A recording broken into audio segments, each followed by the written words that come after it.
Alright, what's going on, guys? So for a while now here on the channel, we've been covering the new Elden Ring release that's going to be coming out sometime in the future, called the Elden Ring Tarnished Edition. This was mainly for the release on the Switch 2. However, with it was going to be coming a new update to Elden Ring, giving new content to the base game, across all the other consoles as well. It's not much, but it's enough to warrant a new playthrough, as there are some new starting classes, new weapons and armor, and other customization options to be had. Well, over the past few months at various game shows across the world, players have been able to demo the Tarnished Edition running on the Switch 2, and the feedback from that has not been good. Performance has been subpar compared to other games, and it just felt like it wasn't ready to go. Well, today we have a major update as they just now announced that the Tarnished Edition has been delayed to an unspecified date in 2026. So we're going to break all of this down. We're going to go through the Tarnished Edition, why the delay happened, how bad it really was, and when we can finally expect it to come out. But as we get started, as always, if you want to stay up to date on all things Elden Ring and FromSoftware, go ahead and hit that subscribe button. And now let's get into it.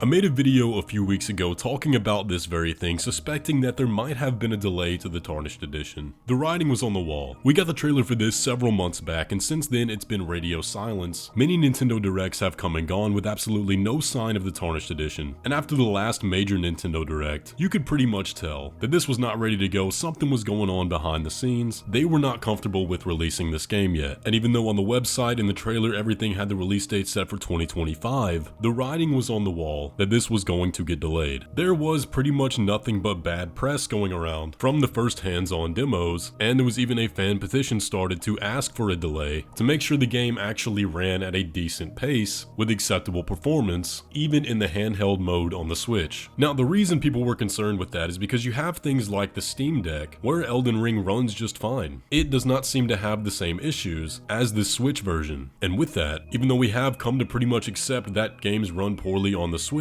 this is a next-gen console, and other games were not seeming to have the same problem that Elden Ring was, so who did the blame really fall on? Well, before we break that down, let's look at Elden Ring's announcement that just came out. They tweeted out this morning, "While development on Elden Ring Tarnished Edition continues wholeheartedly towards release, we have decided to move the launch to 2026 to allow time for performance adjustments. We apologize to players looking forward to the game, and thank you for your patience and support." So there you have it. There was in fact a delay going on behind the scenes, and it took all the discussion and what the fans were saying pretty seriously. Now, while I did believe there was a delay happening, I gotta admit I'm a little surprised to see it pushed all the way back to 2026. The main reason for that being, they had already communicated to investors several times over that their deadline was December 31st. But when you really start to look at it objectively, this needed to happen. Now, you can find a lot of videos of gameplay here on YouTube, and there are a lot of testimonials from people that got to get hands-on. Conflicting, some saying it's good, some saying it's bad, but the consensus seems to be that the performance is extremely inconsistent, primarily in the handheld mode. Now, we've been conditioned over the years to expect that performance of games on the Switch is going to be poorer than on other consoles. That's just the reality of the hardware. But is that really okay to just accept like that? You're still paying full price for this game, in some cases even more expensive than Elden Ring is on every other console, for a genuinely lesser product. Now, as much as I was looking forward to Tarnished Edition, wanting to do a replay of Elden Ring with the new content, personally I am glad to hear about this delay. It does need to be optimized further, especially in a game as reflex demanding as Elden Ring is. You need consistent performance, and you deserve that if you're going to be paying full price for the product. And honestly, for the games industry as a whole, if prices are going to continue to go up, we as consumers should expect the quality to do the same. Now, with that, there's a little bit more to this story than just that Elden Ring was unoptimized for the Switch release.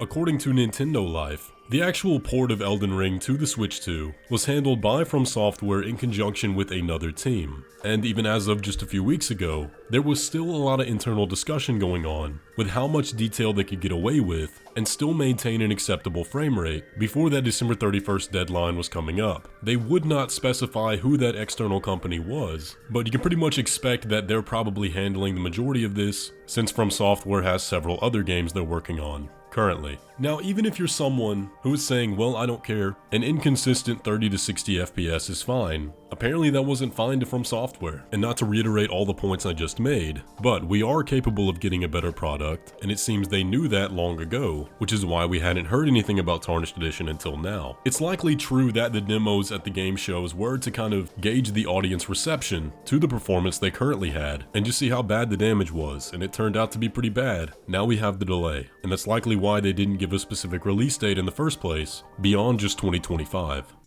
Now, what I actually think is the most interesting part about this delay is what it means for all of FromSoftware's other projects. Because as it looks right now, 2026 is going to be an incredibly busy year for them. We already have the Duskbloods coming in 2026, which is another Nintendo Switch 2 release for them, which is going to be running in the same exact engine as this Elden Ring re-release. So is that game going to have the same issues that this is currently having? That's another thing to consider. And it's looking like Elden Ring Night Reigns DLC probably won't release until 2026 as well, since they clearly specified that that date was going to come in Q4 of 2025 according to the fiscal calendar, which goes all the way to March of 2026. Now with that, I was under the impression that we could expect the Duskbloods around March 2026 as well, since new releases for FromSoftware tend to happen in the spring. But now I gotta be honest, I'm skeptical, because like I said, Duskbloods is running off of Elden Ring, and if I were FromSoftware, I would want to get this Tarnished Edition out first, making sure that it is optimized to the best of its ability